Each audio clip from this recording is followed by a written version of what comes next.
Senhoras e senhores, na sequência teremos a palestra Arranjos Colaborativos entre Instituições. O palestrante é vice-presidente do Gartner e membro da equipe de Estratégia e Governança. O Sr. Mange tem cerca de 35 anos de experiência em TI e sua pesquisa concentra-se nos desafios enfrentados pelos CEOs, equipes empresariais e líderes de TI, em temas relacionados à estratégia de TI, o valor comercial de TI, alinhamento estratégico, desempenho da organização de TI e estratégia de aplicação. Em extensão, sua pesquisa também está centrada na compreensão de como as melhores práticas de TI se traduzirão no Brasil e em outras economias latino-americanas, para apoiar os clientes globais da Gartner. O Sr. Mange se juntou ao Gartner da UBBA, onde ele era gerente de TI, focado em negócios, soluções e inovação. Ele também trabalhou no Brookfield Group, Souza Cruz, British, subsidiária americana do tabaco no Brasil, e Citigroup, em tarefas locais e regionais.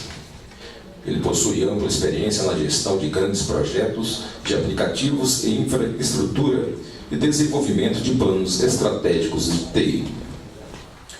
Ele também teve a oportunidade de desenvolver novas organizações de TI do zero como resultado de fusões e aquisições. Foi gerente de TI por cerca de 10 anos na Brookfield. Laborou por 13 anos no Citigroup, no gerenciamento de distribuição virtual. Foi gerente também de TI do Itaú por cerca de 1 ano. É formado em BS Informática pela Pontifícia Universidade Católica do Rio de Janeiro. Possui MBA pela Fundação Getúlio Vargas, no Rio de Janeiro. É especialista em marketing pela Pontifícia Universidade Católica do Rio de Janeiro e possui especialização em filosofia ética pela Pontifícia Universidade Católica do Paraná. Com a palavra, o palestrante Luiz Mange. Boa tarde a todos. Boa tarde. É um prazer estar aqui com vocês hoje. A gente vai falar sobre um tema que, na verdade, ele transpassa, perpassa outros temas que eu acho também fundamentais para o desafio que vocês estão tendo hoje no Tribunal de Contas, em todos os tribunais de contas. A gente vai falar sobre racionalização de aplicações, mas eu também vou falar um pouco sobre arquitetura empresarial e sobre plataformas. Esses temas eles se conectam entre si e eu acho importante, especificamente para esse momento que vocês estão vivendo agora. Use racionalização de aplicações para construir as bases da transformação dos negócios digitais. A transformação digital, obviamente, não é um privilégio do setor privado. Acho que todo mundo aqui já sabe disso. A digitalização, a transformação digital é uma realidade concreta para o setor público também. Eu até te diria que, em termos de oportunidades, a digitalização no setor público ela tem oportunidades até ainda mais interessantes, até mais disruptivas para acontecer. E isso, obviamente, repercute diretamente na qualidade, na percepção de qualidade do cidadão. Então, vamos lá. Eu vou utilizar, durante a apresentação, racionalização e modernização de forma um pouco intercambiável. E modernização e racionalização caminham juntas. Racionalizar, se você quiser, é um pré-requisito para você modernizar. Para eu modernizar, eu preciso racionalizar o que eu tenho existente, digamos assim. Quando a gente fala de racionalização, existem basicamente 2 objetivos que precisam ser perseguidos simultaneamente. Quando vocês olharem, olhando para esse slide, pode parecer, a princípio, objetivos antagônicos. Reduzir o TCO e, ao mesmo tempo, aumentar a minha agilidade. A gente vive sempre entre nesse dilema, nesse desafio de reduzir custo, de otimizar custo e de aumentar a agilidade. A gente, normalmente, opta por um dos 2 objetivos. Não, se você quer que eu reduza custo, eu vou reduzir custo. Se você quiser aumentar a agilidade, não tem como manter o custo controlado. Eu não sei se é uma boa notícia ou uma má notícia que eu vou dar para vocês, mas os dias de hoje, os desafios de hoje, exigem que vocês façam, ou pelo menos interessem, os 2 objetivos simultaneamente. Racionalizar / modernizar aplicações implica vocês manterem simultaneamente esses 2 objetivos no foco. Reduzir o TCO, reduzir o custo total de propriedade e aumentar a velocidade, a agilidade com a qual eu respondo às necessidades né, da minha empresa, da minha organização. Para eu conseguir, né, esses dois objetivos, eu tenho que atuar em duas frentes de trabalho. Né? Para reduzir o meu custo total de propriedade, eu preciso, né, começar a gerenciar mais efetivamente o meu portfólio de aplicações. Né? Invariavelmente, né, a grande maioria das organizações, elas convivem com o famoso legado de aplicações. Né? Quem aqui não já ouviu falar na história do legado, das aplicações legadas? Né? Isso é geral. Né? Esse problema bate na porta de todas as empresas. Né? Aplicações que foram desenvolvidas há muito tempo, né? Que por um ou outro motivo foram se deteriorando ao longo do tempo, seja porque a tecnologia começou a se tornar obsoleta. Eu não vou entrar aqui nos detalhes, você já conhece, né, os detalhes do pesadelo, né, mas a grande maioria das empresas hoje convivem com essa dificuldade, né, de gerenciar um portfólio de aplicações inchado, né, às vezes com uma quantidade muito grande de aplicações. Né. E aí eu vou abrir um rápido parênteses, eu vou tentar controlar esses meus parênteses para a gente não estourar o tempo, né, mas acho que isso é uma questão importante. Né. A gente... E aí eu me coloco no meio, porque eu sou oriundo de desenvolvimento, né? Minha carreira toda foi em desenvolvimento de sistemas, antes de ser executivo, né, de TI. A gente é meio orientado a projeto, né? Quem trabalha em desenvolvimento aqui, as pessoas que trabalham em desenvolvimento aqui, sabem que a gente é uma máquina de fazer projeto, né? Está sempre atrás de projeto dentro das empresas. Né? Vamos fazer projeto, então precisa estar dentro do DNA, né, de um cara de desenvolvimento. Né? Então... a gente, de uma certa forma, a gente contribui também para esse problema de inchaço. Né? A gente está o tempo inteiro buscando esses projetos, desenvolvendo aplicações novas, colocando aplicações novas no portfólio. Né? Então, fiquem com isso na cabeça. Né?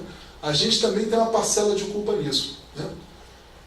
Mas o que acontece? Eu não só tenho que gerenciar melhor o meu portfólio de aplicações, mas eu preciso também mudar a forma como eu tomo decisões de investimento em aplicações.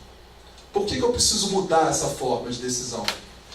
Porque senão eu gasto uma energia danada, né, para resolver o meu portfólio de aplicações. Agora, 6 meses depois, está tudo ruim de novo. Porque eu continuo com a mesma lógica de decisão. Eu continuo escolhendo projetos erradamente. Né? Eu continuo desenvolvendo aplicações que eu não deveria desenvolver. Né? Eu continuo investindo em coisas que eu não deveria investir. Então, esses dois fluxos de trabalho são complementares, sim. Né? Eu preciso atuar permanentemente em cima do meu portfólio de aplicações para mantê-lo racionalizado, e eu preciso assegurar que eu estou tomando decisões de investimento adequadas, né? Para não corromper esse portfólio que eu estou racionalizando. Né? E, obviamente, esse outro fluxo de trabalho aqui envolve diretamente, né, os clientes internos de vocês. Né? Os clientes internos de uma área de tecnologia. Né? Ou seja, veja como isso é importante. Ou seja, isso é um acordo, é um novo acordo de governança que eu preciso fazer, né, com todas as áreas dentro da minha organização que me pedem projetos. Né? Eu tenho que revisitar essa governança. Né? Uma outra coisa importante, né, racionalização de aplicações não é um projeto. Né? É muito comum você ver em organizações, né, vamos fazer um projeto aqui para racionalizar o nosso portfólio, nossas aplicações legadas, porque está muito caro, né, porque tudo é muito difícil de fazer, etc, etc, etc. Né? Só que isso não é um projeto, isso é uma disciplina. Né? Da mesma forma que eu preciso fazer, né, atividade física diariamente para me manter com uma boa qualidade de vida, né, racionalizar aplicações como otimização de custos também, by the way, né, é uma disciplina, é um exercício diário que eu preciso fazer. Né? A gente só lembra, né, organizações em geral, só lembra da questão de otimizar custo, né, no tempo de crise. Né? Todo mundo corre atrás de otimizar custo, né, que às vezes, né, na maior parte das vezes, nessa situação de crise, é um eufemismo, né, para redução de custo. Né? Você chama de otimização, que na verdade você está reduzindo, você está só cortando custos. Né? Mas você só lembra disso na hora de crise. Né? A gente tem que ter disciplina financeira o tempo inteiro. Né? Se a gente tivesse disciplina financeira o tempo inteiro, a gente suportaria ou passaria pelas crises de uma maneira muito menos traumática do que a gente passa. Isso vale também para a gestão de portfólio de aplicações. Né? Isso é uma disciplina. Né? É um programa multidisciplinar, ele envolve várias disciplinas, né? Várias habilidades, e ele precisa ser visto como uma coisa permanente, não como um projeto, como uma iniciativa. falar um pouquinho de mitos, né? Assim, em termos de portfólio de aplicações, alguns mitos que são muito mais comuns do que vocês imaginam. O primeiro mito é que reduzir o número de aplicações vai reduzir os custos. A gente está falamos que um dos objetivos é reduzir custo, né? Reduzir TCO. Né? Então, quando se fala de racionalização, a primeira coisa que vem à cabeça, temos muitas aplicações, vou lá cortar, né? Tem lá, sei lá, 500, vou reduzir para 300. Né? Vou entrar com um número mágico, né? Vou reduzir essa quantidade de aplicações que eu tenho e vou reduzir custos. Né? Pareto, né? A famosa lei de Pareto funciona perfeitamente bem no contexto de aplicações. Né? Na maior parte dos casos, 80% dos custos que vocês têm, do problema de custo que vocês têm num portfólio de aplicações, vai estar concentrado em 20% dessas aplicações. Em outras palavras, são as grandes aplicações que são os vilões dos custos. Né? Se você vai para uma linguagem mais do setor privado, né? Você vai ter que buscar, né, esse problema de custo nos RPs, né? Nas aplicações grandes. É ali que vai estar o problema, e não naqueles montes de penduricalho que você tem espalhado pela organização. Né? Eu tive recentemente, alguns meses atrás, uma empresa de telecom, uma das maiores, talvez até a maior do país hoje em dia. Né? E eu estava falando com um cara de arquitetura, mais os meus parênteses, aí, vou me controlar para não fazer muitos parênteses. Mas foi muito, eu achei muito essa história muito interessante, porque eles tinham feito lá um contato com a McKinsey, né? Não sei se eu deveria estar falando isso, mas agora já parei. E a McKinsey veio lá com um número mágico que dentro da indústria de telecom, né, o número médio de aplicações era de 500, 400, alguma coisa assim, eu não me lembro do número direito. Né? E aí fez essa empresa de telecom organizou lá um projeto para racionalizar as aplicações para reduzir e chegar nesse número. Né? Então aí tem duas grandes balelas, né, nessa história. Primeiro, esse número mágico, né, como se todas as empresas, mesmo dentro do mesmo setor, fossem iguais. Né? Já é uma balela. Né? Cada empresa é uma realidade diferente. Né? Você vir com um número mágico de aplicações é de um reducionismo assim, chega a ser ingênuo, né? Chega a ser infantil. Né? E a outra coisa tem a ver com isso aqui. Né? Opa, cadê a luzinha? Tem exatamente a ver com isso aqui. Né? Não vai adiantar reduzir o número de aplicações. Né? Eu vou desligar lá aplicações que são departamentais, né, que consomem lá uma coisinha de nada de infraestrutura, vou olhar no impacto que vai ter no resultado, isso vai ser ínfimo. Porque ali não está o problema. Né? Isso parece uma coisa tão óbvia, né? Mas você vê como gente do porte de uma empresa de telecom, né, multinacional, gigantesca, incorre nesse erro. Né? Para vocês verem que isso não é uma coisa assim tão ingênua assim. Né? Um outro mito também que é correlato, né? Reduzir o número de aplicações vai reduzir a complexidade. Né? Pelo mesmo motivo, a complexidade está nas grandes aplicações, nos grandes organismos. Né? Se você for usar uma metáfora biológica, né? O organismo pequeno é simples, o organismo grande é complexo. É uma coisa óbvia, né? Completamente óbvia, mas tem gente que acha que, né, você vai reduzir o número de aplicações e vou reduzir a complexidade, vírgula, outra balela. Né? A complexidade está nas grandes aplicações, que têm mais integrações, têm mais funcionalidades, etc, etc, etc. Então, feitos os mitos, vamos falar agora sobre o que é, né? Quais são as estratégias de modernização. Né? A modernização de aplicações, basicamente, modernizar, racionalizar as aplicações, é você se debruçar sobre esse portfólio, né, e endereçar, ter iniciativas para fazer com que ele atenda às necessidades do negócio, uma coisa bem simplória, né? Ou seja, eu preciso de estratégias que dão suporte à evolução desse portfólio atual para uma situação futura que propicie melhores resultados. Tão simples quanto isso. Né? Eu tenho hoje um portfólio de aplicações que é capaz de fazer uma quantidade X de atividades. Né?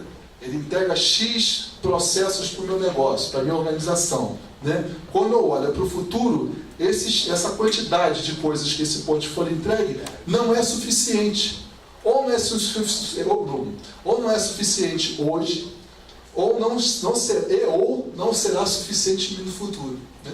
Eu preciso fazer coisas que melhorem a saúde, a qualidade desse portfólio de aplicações. Isso é modernizar aplicações, e aqui tem né, das estratégias que vocês podem lançar a mão. Né? Bastante objetivo, simples, né, esse modelo aqui. Eu tenho um portfólio atual, né, o meu legado, tem algumas ferramentas de avaliação, no Gartner tem alguns instrumentos, alguns frameworks, alguns modelos que ajudam a fazer essa avaliação, ou seja, eu faço uma avaliação da minha situação atual, né, defino, né, qual é a minha situação futura e vou lançando mão dessas estratégias aqui. Elas não são, obviamente, mutuamente exclusivas. Né? A primeira, replatform, né? A gente não traduziu essa palavra porque é difícil demais encontrar uma palavra em português para isso. Né? Mas é basicamente você mudar de plataforma. Né? Aí é o caso clássico da migração de mainframe. Né? Para quem tem aplicações hoje hospedadas em mainframe, né? Mainframe não é exatamente uma coisa barata de se manter. Né? Quando você vai esvaziando o mainframe, ele fica com um custo muito alto, né? um custo-benefício muito alto. Né? Nada contra o mainframe. Né? Para mim, o mainframe, eu sou do tempo do mainframe. Né? Para quem tem aí a mesma quantidade de juventude acumulada do que eu, né? Vai lembrar que em mainframe não existe esse negócio de tela azul, né? E crash debugs, não existe isso. Né? Ou seja, o mundo era muito mais simples, né, na época do mainframe, né, by the way. Mas você tem hoje uma pressão, né, de sair do mainframe por conta dos custos. Né? Você fica refém de um custo que você não tem muitas condições de negociar. O poder de barganha é muito baixo, né, em relação a mainframe, porque esse mercado é um mercado monopolizado, né, pelos suspeitos usuários que todos nós aqui dentro dessa sala conhecemos quem são. Né? Então, uma estratégia de modernização possível é você mudar de plataforma para você ir para uma tecnologia mais aberta, né, mais flexível, para que você possa estender, né, possa ampliar as capacidades que você tem nessas aplicações que estão no mainframe. Uma outra estratégia possível é renovar ou simplificar. Né? Ou seja, fazer, assim, eu uso essa expressão, né, fazer uma cirurgia plástica, né, nas aplicações que vocês têm. Né? Focando em alguns pontos mais críticos, né, e você vai lá e faz uma simplificação pontual. Né? Você dá faz um remake, né? Dá uma renovada nessa aplicação, estende, né, o ciclo de vida dela, o tempo de vida útil dela. Né? Uma outra estratégia, obviamente, é substituir, né? Trocar, desligar, mudar e ir para uma outra coisa, substituir essa aplicação. E por último, estender. Né? O estender é quando você tem uma aplicação que ela é relativamente estável, né? Mas por conta da arquitetura dela, por conta da tecnologia que ela utiliza, é uma aplicação muito difícil de você construir coisas novas a partir dela. Né? Então você faz uma estratégia de blindar essa aplicação, né? Constrói uma camada de serviços em cima dela, né? E começa a estender as funcionalidades que ela tem para serem utilizadas por outras aplicações novas que você vai desenvolver.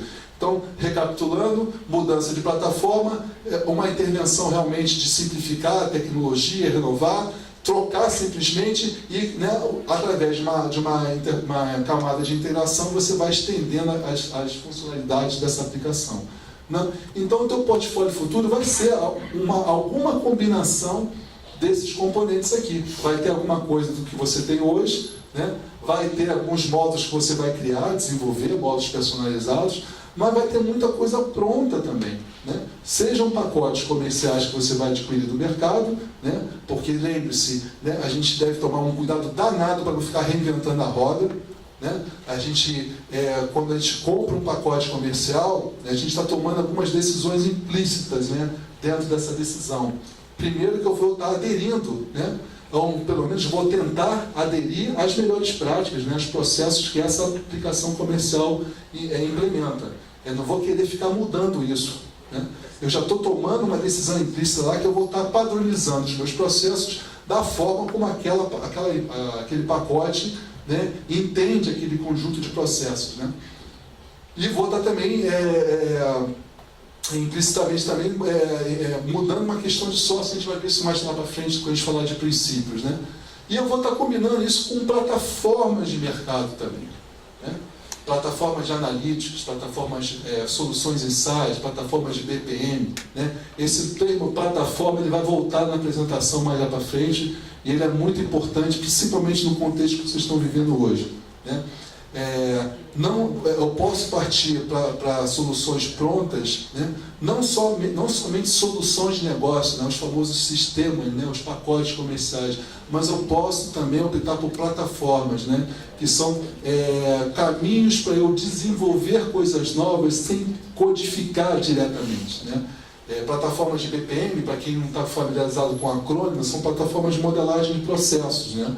Onde você modela graficamente um processo, implementa nessa ferramenta e toda a mecânica de workflow, de motor de workflow, ela já está pronta, né, naquela plataforma. Então, você, na verdade, você fornece metadados, né, você fornece regras, né, para essa plataforma, e não propriamente programas, né, você não codifica num programa, você fornece metadados para essa plataforma funcionar, né. São outros caminhos possíveis. Ou seja, o portfólio futuro, ele vai ser... E essa palavra, guardem essa palavra na cabeça de vocês, ele vai ser híbrido. É uma palavra que está cada vez mais frequentando, né, o mundo de tecnologia, né, hibridismo, né? Cada vez mais a gente vai ter que lidar com uma coleção de coisas diferentes. Dentro do nosso portfólio de aplicações, vai ser uma combinação de coisas de fontes diferentes, né? Coisas que eu vou comprar, né, que eu vou licenciar, coisas que eu vou desenvolver e coisas que eu vou contratar como serviço ou como plataformas. Princípios de modernização. A gente vai, esse slide aqui, ele vai ser o roteiro para o restante da apresentação que eu vou fazer para vocês, e quando eu vou trazer esse conceito de plataforma também, né? Eu saio de uma situação atual para uma situação futura, né? Esses princípios de TI aqui são fundamentais porque, né, é óbvio que esse caminho do atual para o futuro não é uma linha reta, né? Acho que todo mundo sabe disso aqui, né? Está longe de ser um caminho reto. Eu vou fazer zigue-zagues mesmo, eu vou precisar às vezes dar um passo para o lado, ou um passo para trás, para dar 2 passos para frente, né? Esses princípios, eles existem exatamente para tentar minimizar os impactos que alguma das decisões que eu vou tomar durante essa trajetória podem ter, né? Eu vou ter que tomar várias decisões no caminho, né? Eu saio de uma situação para uma situação atual, para uma situação futura, em termos de arquitetura, isso pode levar anos, 2 anos, 3 anos, às vezes até mais. No meio desse tempo todo, muita coisa muda, a realidade muda, a gente não consegue congelar a realidade. Os princípios são fundamentais para que eu não fique, a cada decisão que eu preciso tomar, eu não volte a discutir coisas que eu já discuti no passado, né? A gente vai ver por que esses princípios, quando a gente olhar alguns exemplos de princípios, vocês vão perceber como que isso é importante, né, no processo de decisão ao longo dessa trajetória. E essas palavrinhas aqui em verde são algumas das ferramentas que a gente tem dentro do Gartner que ajudam nesse processo. A gente vai percorrer algumas delas.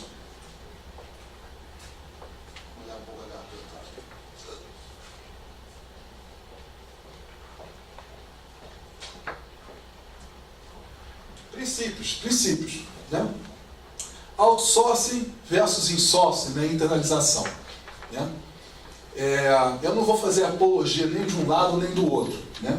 Mas vejam como isso é importante. Se eu, como organização de tecnologia, decido que eu vou sempre priorizar o outsourcing, porque não é meu interesse ter uma organização de tecnologia muito inchada, com muita gente. Porque eu tenho limitações de contratação, porque é difícil conseguir manter esses profissionais treinados e motivados dentro de casa, seja por que razão for, né, eu vou, por princípio, sempre preferir contratar, né, como sourcing, né, buscar o sourcing fora de casa do que dentro de casa. Ou ao contrário, né, eu sou uma empresa onde a tecnologia está cada vez mais assumindo um papel importante, um papel estratégico, um papel crítico, né, e manter as pessoas dentro de casa passa a ser uma vantagem competitiva para mim. Então, eu vou, sim, sempre focar no insourcing, né, na internalização de recursos. Vejam como que esse princípio, né, que aparentemente pode parecer assim, um pouco trivial para vocês, o quanto isso impacta nas decisões que você toma no futuro.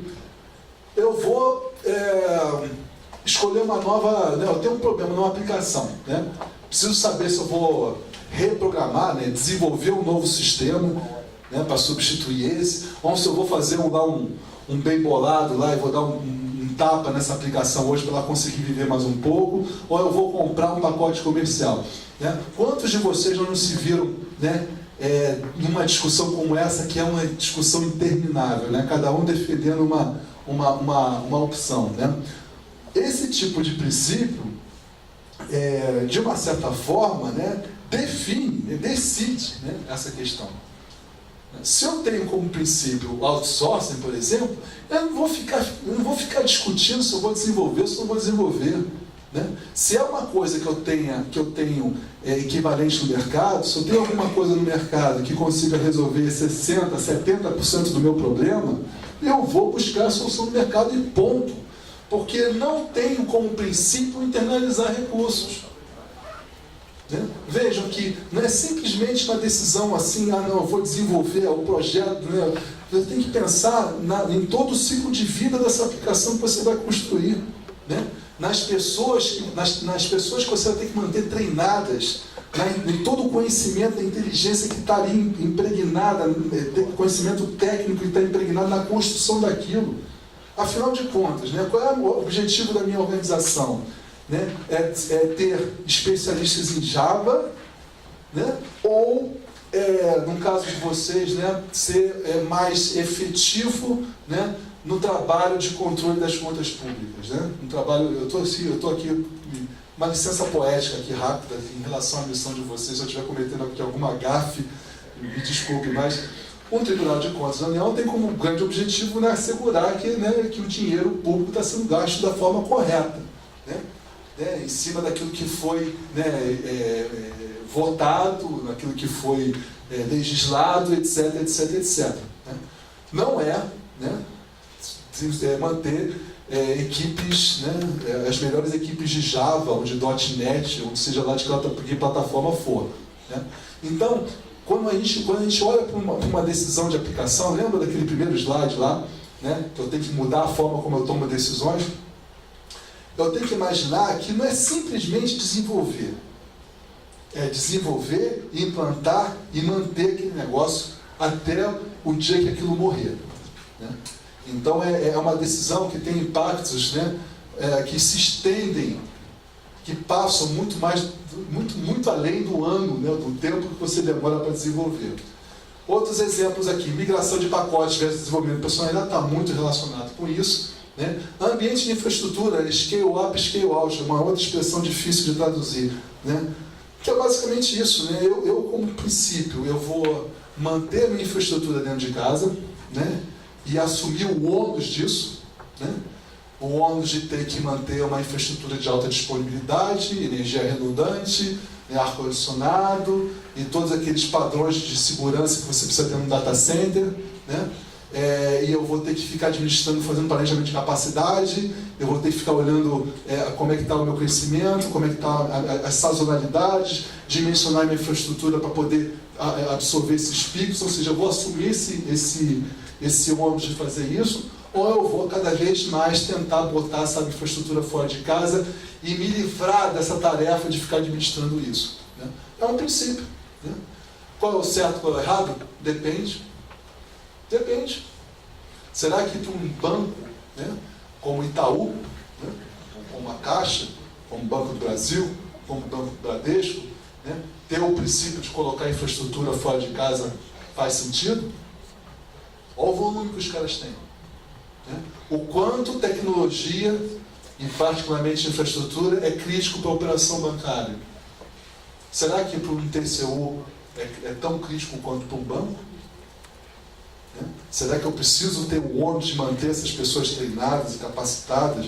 Ora é uma história de A, daqui a pouco é uma história de B, né? Agora é virtualização, foi para a cloud. Não se iludam, né? O ciclo de vida das tecnologias está cada vez mais acelerado. Né? Vocês vão ver coisas surgindo com cada vez mais frequência. Como é que eu me mantenho atualizado com esse negócio todo? Né? A gente tem alguns exemplos de tecnologias mais longevas, mas mesmo as mais longevas, né, se renovaram ao longo do tempo.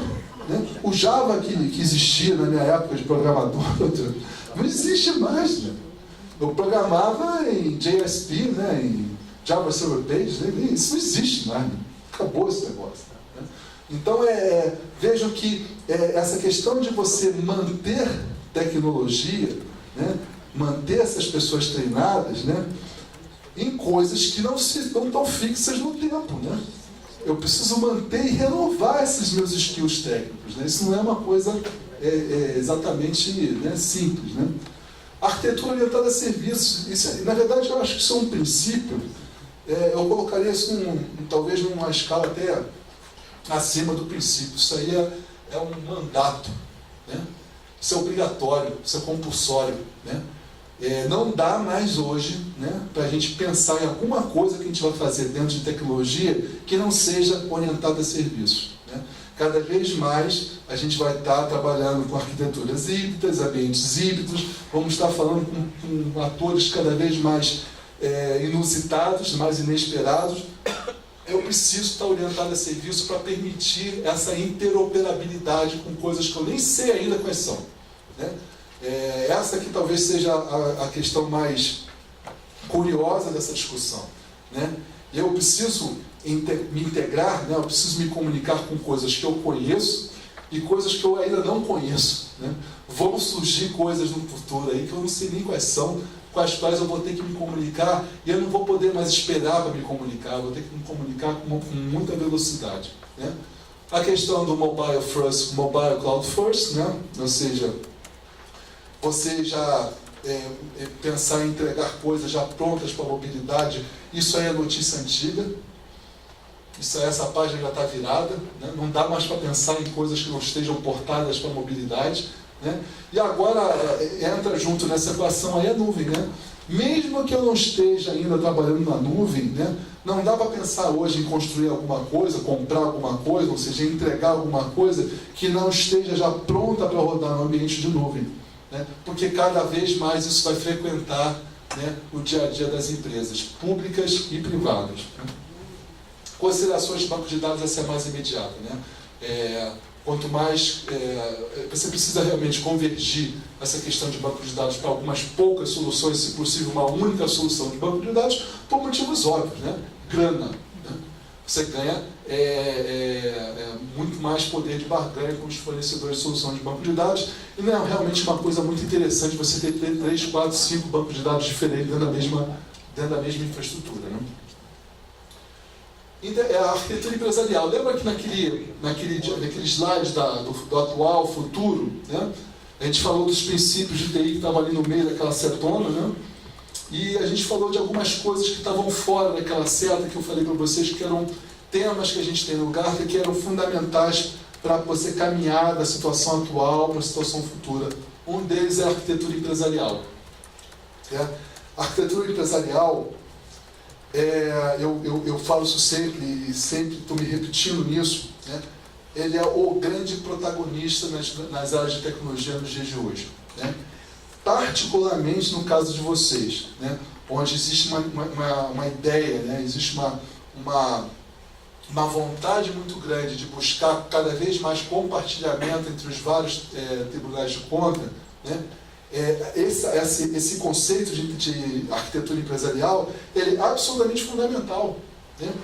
Esse grupo, né, esse time de arquitetura, ele vai direcionar, ele vai dirigir como que esse compartilhamento... Primeiro vai ajudar vocês a buscarem, né, essas oportunidades de compartilhamento. E vai dirigir como vai ser feito esse compartilhamento.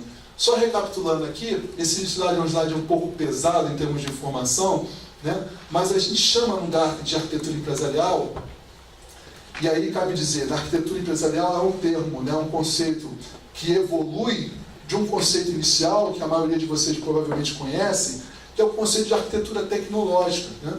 Que já existe há muito tempo, né?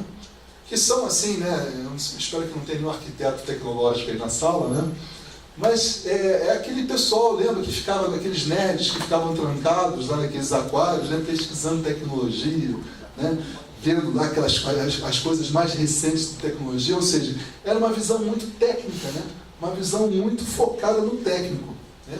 O termo, né, o conceito de arquitetura empresarial, ele evolui a partir dessa visão mais técnica para adicionar outras perspectivas para dar uma visão mais holística à arquitetura, né? Por isso a arquitetura empresarial, né? Ela tem uma perspectiva de tecnologia sim, porque eu preciso continuar me mantendo atualizado com as tendências tecnológicas, o que está acontecendo, o que está surgindo, para onde as coisas estão indo, né? Mas eu preciso também incorporar uma perspectiva de negócio para entender como que minha organização funciona, quais são as capacitações, os processos que eu preciso ter dentro da minha organização para que ela cumpra a missão dela. Isso não tem nada a ver com tecnologia. Isso é ver capacitações, né? Se vocês quiserem, processos, ou seja, como que eu mobilizo e articulo os recursos organizacionais para entregar a missão da minha empresa, né? Para conseguir entregar a estratégia da minha empresa, né? E a outra perspectiva, informações, né? Ou seja, no mundo cada vez mais híbrido, né?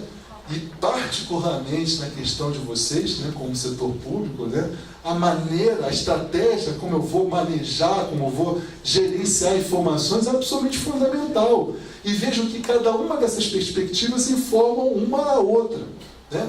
Ou seja, se eu decidir que determinadas informações, né, elas vão precisar fazer parte de um portal de transparência, né, eu vou ter que torná-las públicas, isso vai ter impacto em algumas escolhas tecnológicas que eu faço. Isso também vai ter impacto na forma como eu defino alguns processos dentro da minha plataforma de negócio, da minha plataforma de processo, né? Da mesma forma também que, dependendo de algumas definições que eu tenho em cima de processos, eu vou mudar a forma como eu estruturo cadastros, ou estruturo a minha informação, ou eu defino classificações de informação, né? Se é uma informação confidencial, se é pública e por aí vai. Ou seja, essas três perspectivas, elas estão intimamente conectadas umas com as outras, né? Aqui, basicamente, eu estou olhando, né, as minhas capacitações de negócio, né, e aqui eu estou olhando para a visão da empresa, os objetivos da empresa, ou seja, o que eu preciso ter dentro da minha organização para eu ser bem-sucedido, né? Aqui eu estou vendo como que eu vou administrar estrategicamente as minhas informações, e aqui eu estou vendo quais são as tecnologias que eu vou ter que utilizar para suportar esses processos e essa estratégia de gestão de informação que eu estou definindo.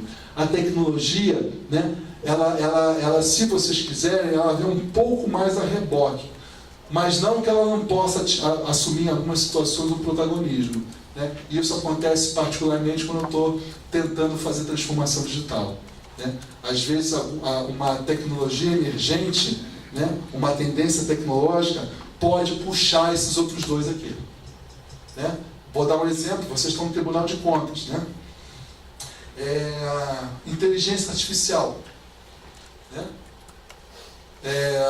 Vocês imaginam que vocês têm, como Tribunal de Contas, vocês têm que consumir ou digerir uma quantidade gigantesca de informações, né, para fazer, efetivamente cumprir o papel de vocês, né?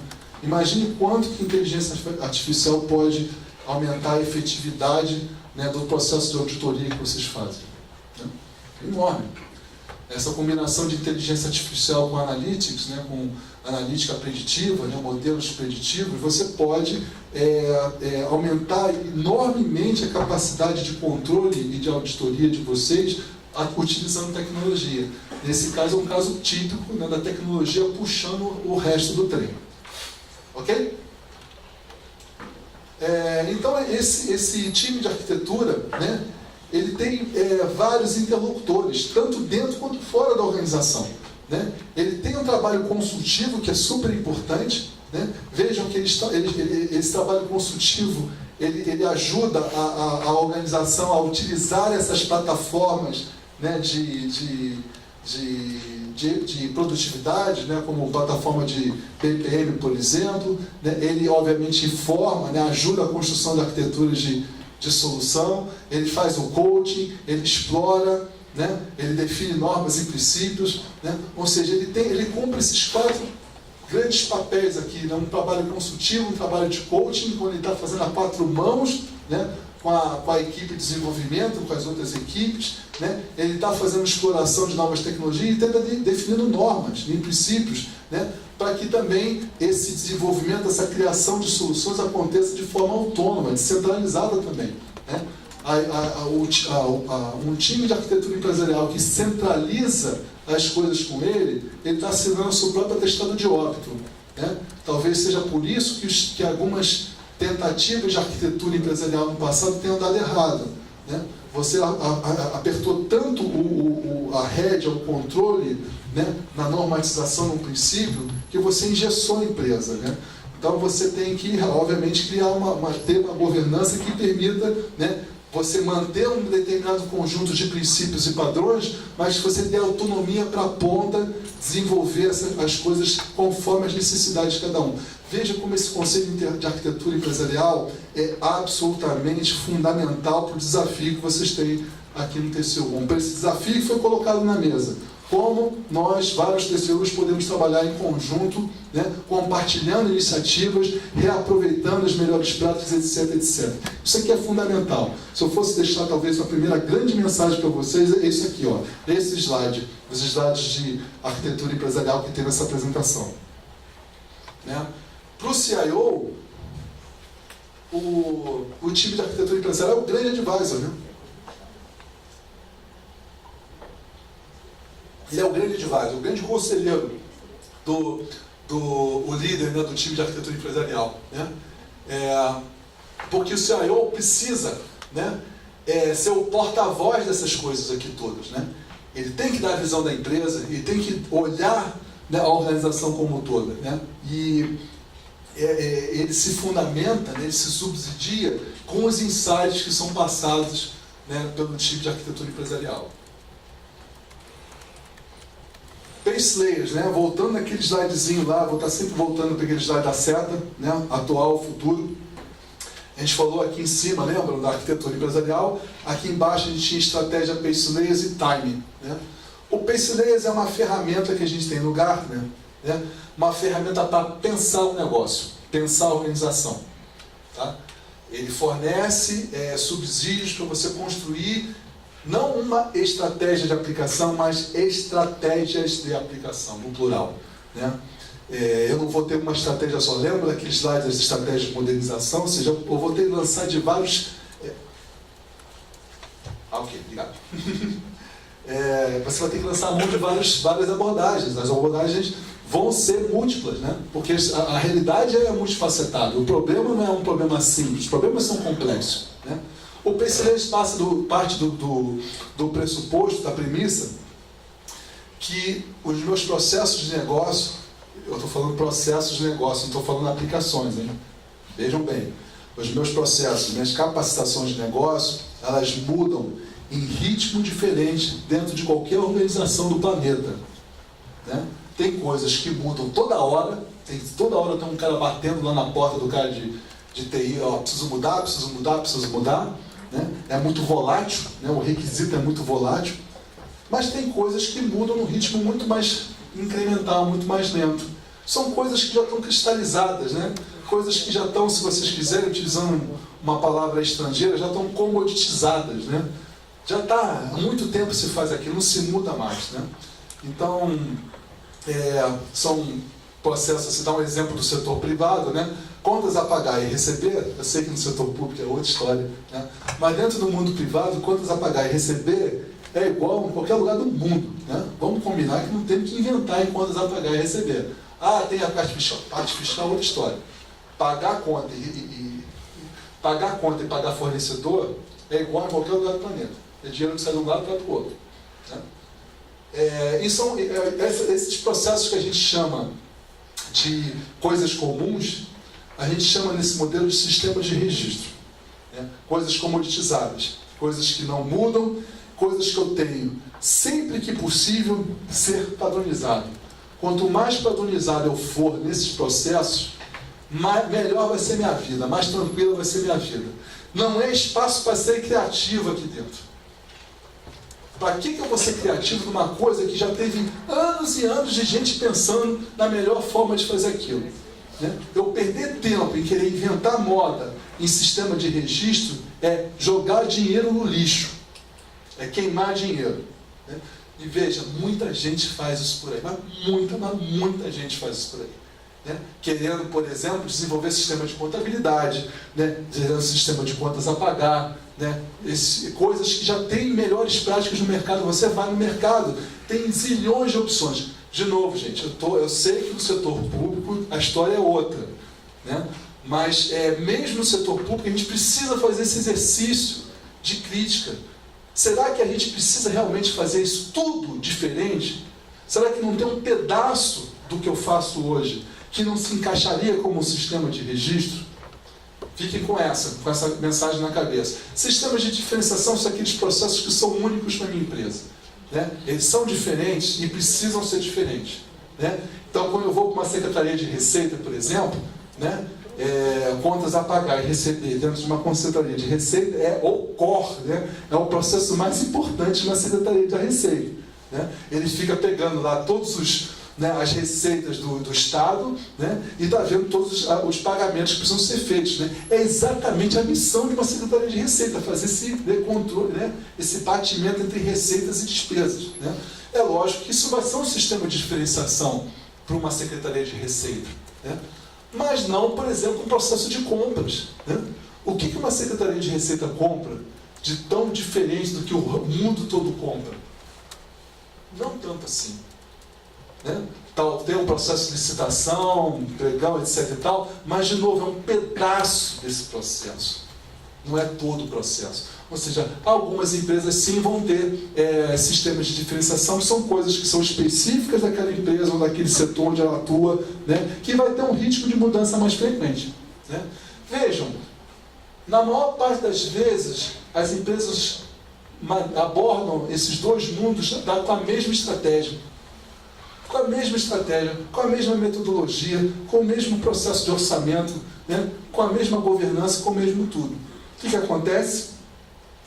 Se eu tenho uma governança muito rígida para coisas que precisam, que mudam com muita frequência, é óbvio que quem está do outro lado do guichê vai reclamar. Vai reclamar que está demorando, vai reclamar que é complicado, que tudo é difícil. Vocês sabem dessa história, né? Você já conhece esse pesadelo, né? E isso acontece porque eu estou querendo empurrar goela abaixo uma única forma de fazer as coisas, quando são coisas que são essencialmente diferentes.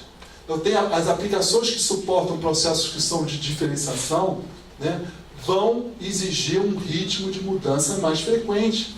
Eu vou precisar abordar de uma forma diferente, né? Por outro lado, né, as minhas aplicações que suportam o sistema de registro, eu posso até ser um pouco mais conservador, eu posso trabalhar de uma maneira mais tradicional, né? O PaceLabs ajuda você a entender a partir do negócio como que é a mudança, né, como é que é o ritmo de mudança das coisas, para depois, no segundo momento, eu trazer as aplicações para a jogada, né, e aí sim definir as minhas estratégias de aplicação. Mas não a partir da aplicação, porque a aplicação carrega viés. Lembram que no meu portfólio de aplicações inchado tem coisas que estão ali há 20, 30, 40 anos.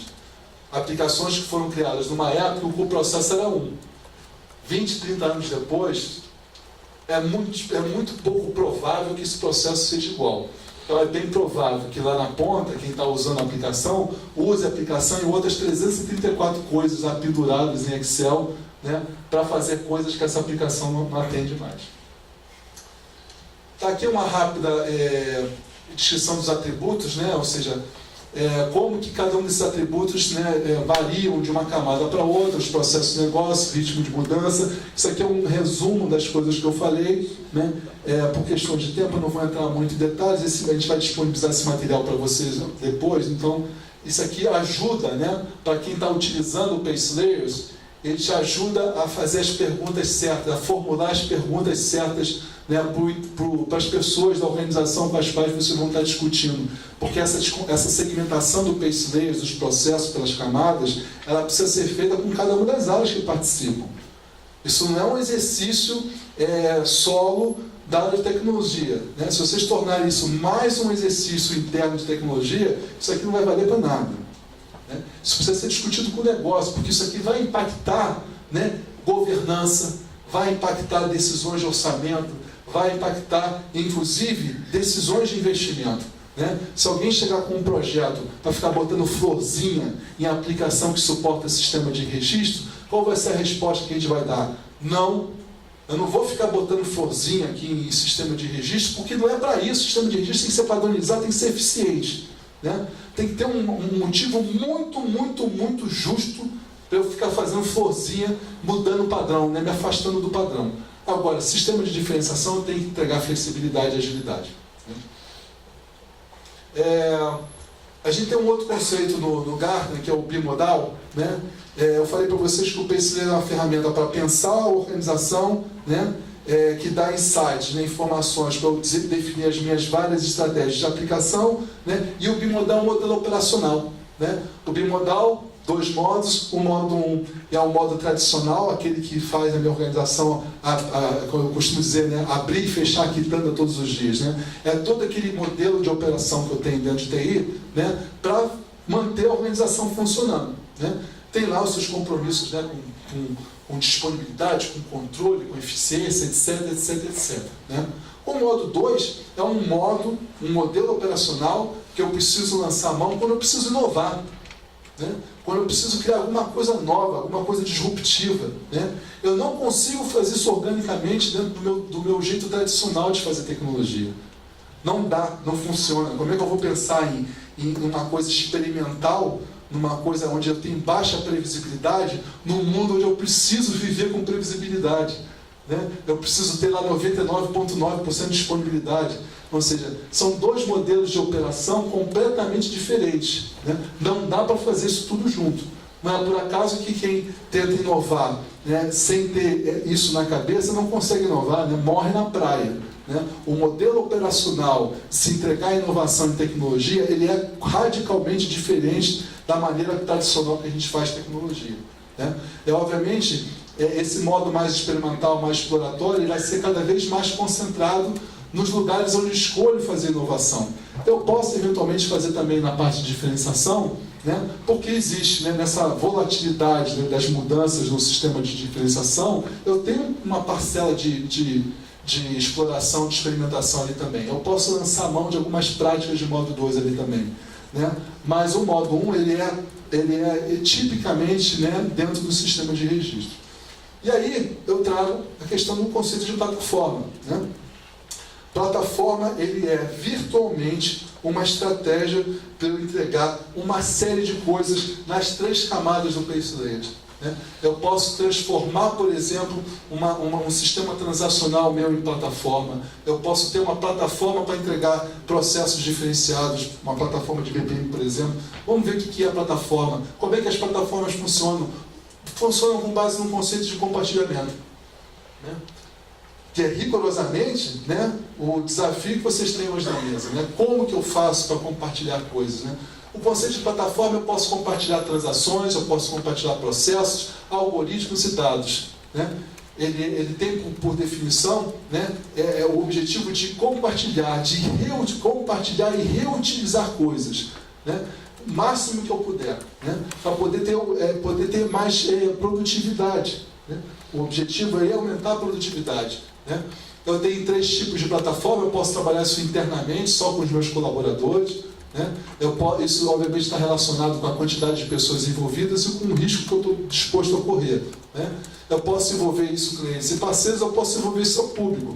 Eu posso construir uma plataforma, eu posso construir todo o meu trabalho de transparência, por exemplo, de informação, meu portal de transparência, eu posso, né, imaginá-lo como uma plataforma, né, para que eu possa, né, pegar informações que não estejam só dentro do TCU, mas que estejam em outros órgãos também, né, num conceito de compartilhar e de interoperar com outras coisas, né? Basicamente, quando a gente fala de conceito de plataforma, né, a gente tem colaboradores, né, os nossos funcionários, os nossos clientes, no caso de vocês, os cidadãos, e os parceiros, né? Por que não, né, eu ter uma plataforma que permita que o meu próprio cidadão desenvolva coisas que eu possa utilizar no portal?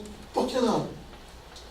Por que eu tenho que protagonizar essa disponibilização de serviços? Por que não ter todo um ecossistema aí de cidadãos interessados em mudar esse país, ajudando a gente a construir as coisas, né?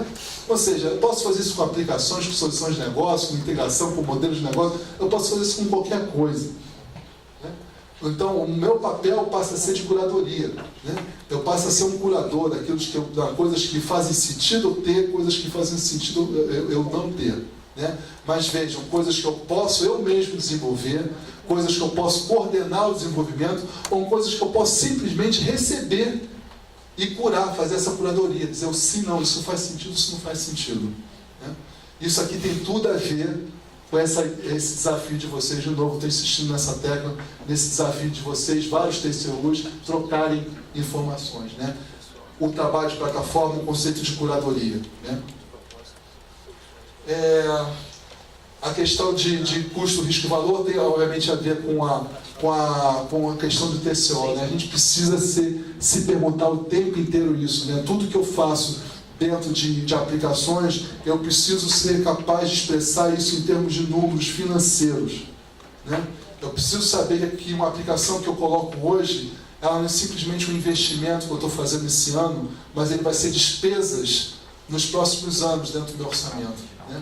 Eu tenho que começar a dominar essa linguagem financeira. Todos nós temos que dominar essa linguagem financeira. Eu tenho que saber qual o valor que a aplicação tem, né? Ou seja, implantar uma aplicação não é simplesmente implantar num prazo, né, dentro do custo do projeto e com qualidade. Ela tem que entregar o valor pela qual ela foi pensada, né, o motivo pela qual ela foi aprovada, né? Nesse trabalho, né, nesse trabalho de avaliação do portfólio, vejam que tudo que eu estou colocando aqui, né, não tem quase nada de tecnologia aqui. Ou seja, eu preciso ser capaz de avaliar minhas aplicações, né, em cima, né, não dos custos mais óbvios, né, custo de licenciamento, mas outros custos também, custo para manter as pessoas treinadas, as pessoas que suportam aquela aplicação, custo de manter todo o stack de tecnologia que suporta aquela aplicação. Eu preciso ser capaz de projetar esse custo para o passado. Eu preciso saber dimensionar o nível de utilização dessa aplicação, né? Mas não em termos tecnológicos, em termos de... Meu cartão vermelho aqui já, estou que nem o Rodinei ontem, estou tomando cartão vermelho aqui. A utilização dela não em termos de tecnologia, mas em termos de unidade de negócio, né? Quantidade de pagamentos processados, quantidade de contas auditadas. Ou seja, eu tenho que expressar a utilização em termos de coisas que fazem sentido para as empresas, tendências históricas. Ou seja, eu preciso criar um dashboard, né? um painel de números que me permita avaliar a saúde, né, de cada uma dessas aplicações, né, para poder começar a gerar essas opções. Lembra das estratégias de renovar, simplificar, estender, né, para cada uma das aplicações? Quando no teu portfólio eu faço um exercício de opções, né, para cada domínio, né, e sempre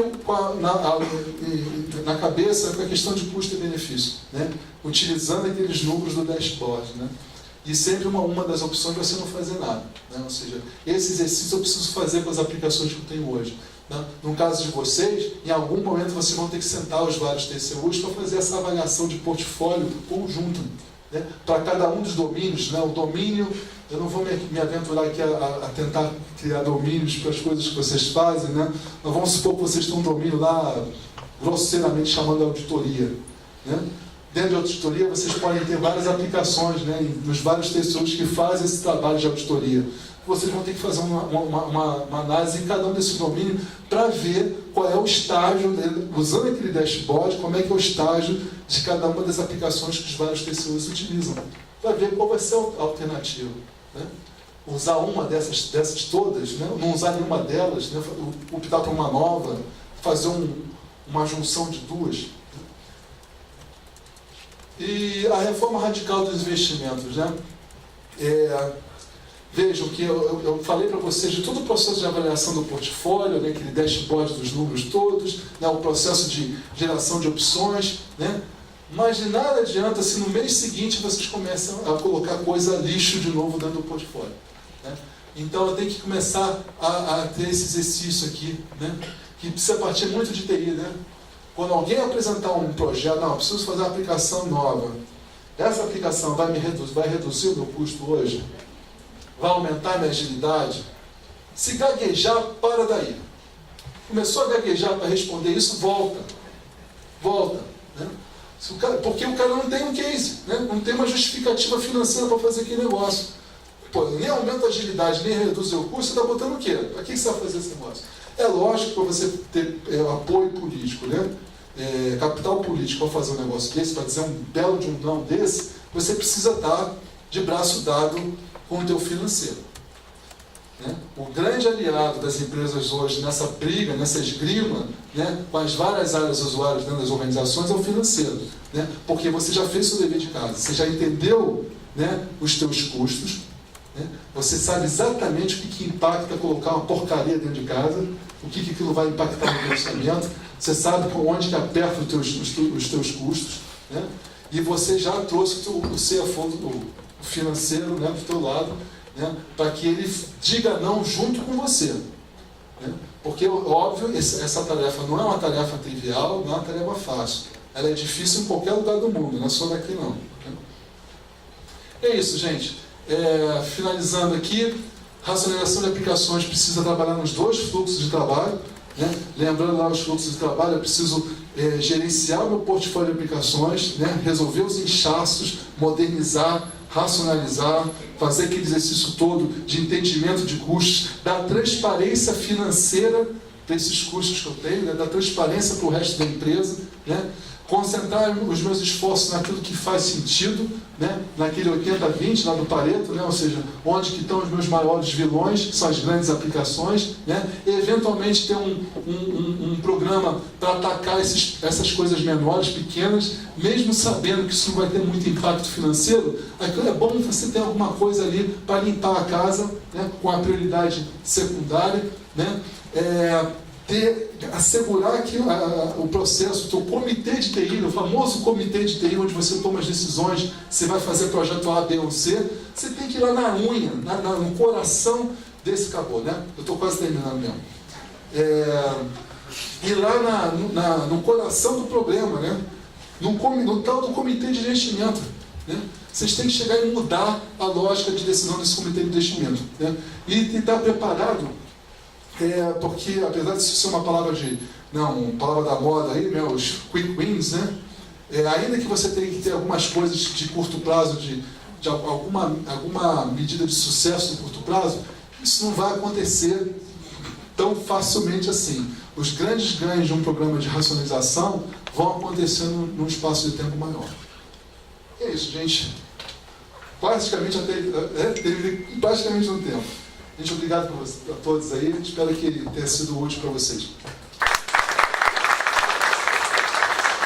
Nossos agradecimentos ao senhor Luiz Mung e o senhor presidente do IRB convida a senhora conselheira do TCE de São Paulo, Cristiana Castro, para fazer entrega do certificado ao palestrante.